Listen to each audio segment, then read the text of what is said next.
just going to take a break here and video what I did. So I went ahead and cut these two off here. I haven't cut the back ones off yet. I'm using those as a string holder. And so this one was the first one I cut off with the plasma cutter. Had the generator out, has the plasma cutter out, and it, of course that top piece it cut perfectly.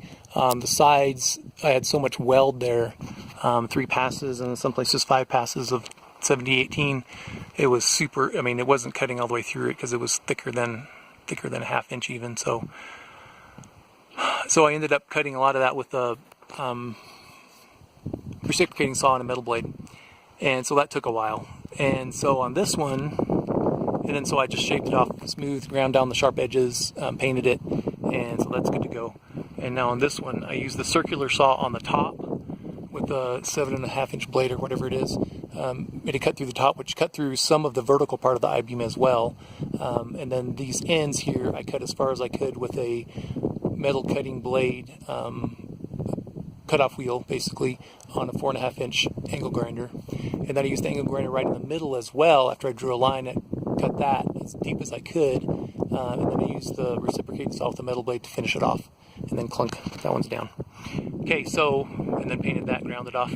To keep my edge sharp for my metal, I just clamped on this piece of 1/4 inch flat, maybe inch and 1.25 inches or so, and then ran the string down. This is 4 inches out on both ends to give me a 4-inch drip edge. Now, I had these pieces cut at 6 feet. I wasn't sure how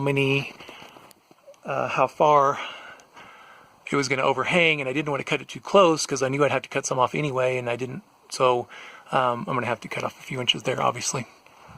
So it actually looks pretty good. It's pretty square.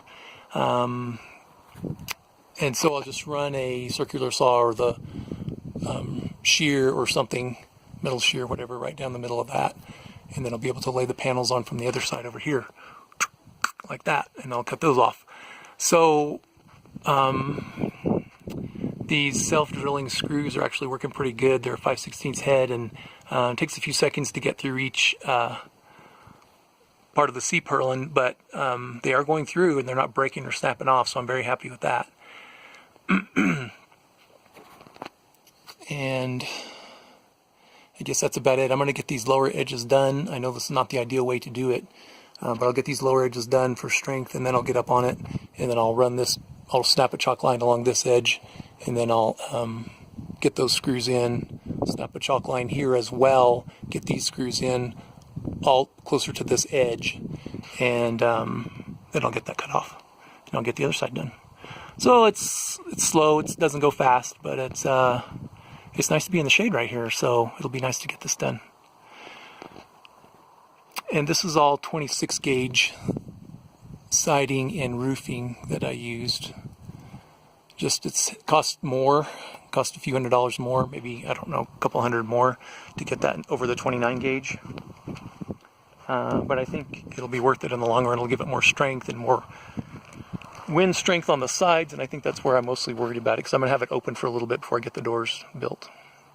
Okay, so I'll get these panels down close to the end here, then I'll go ahead and get these cut off on the ends, get those ground off and then painted, and then get the rest of the roofing panels on. Fun! Right.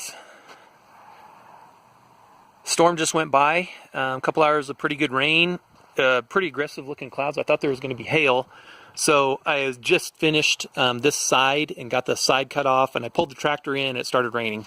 So I was kind of excited that it was going to be fairly well protected if there was hail on that, but there wasn't. So got this other side of the roof on this morning. I got this seam sealed. I got the ridge cap on. I got these sides on this afternoon, and it's a pretty good fit. You can see I obviously overbuilt it for height, but I didn't really want to waste the I-beam steel, so the Mahindra 2555 is about 9-something feet tall at the cab, top of the cab, and then the antenna or the top window, the top vent that opens maybe another close to 10 feet, I guess. Anyway, so it's plenty as far as height goes. There's about 24 inches on each side, which is nice because the doors open very comfortably.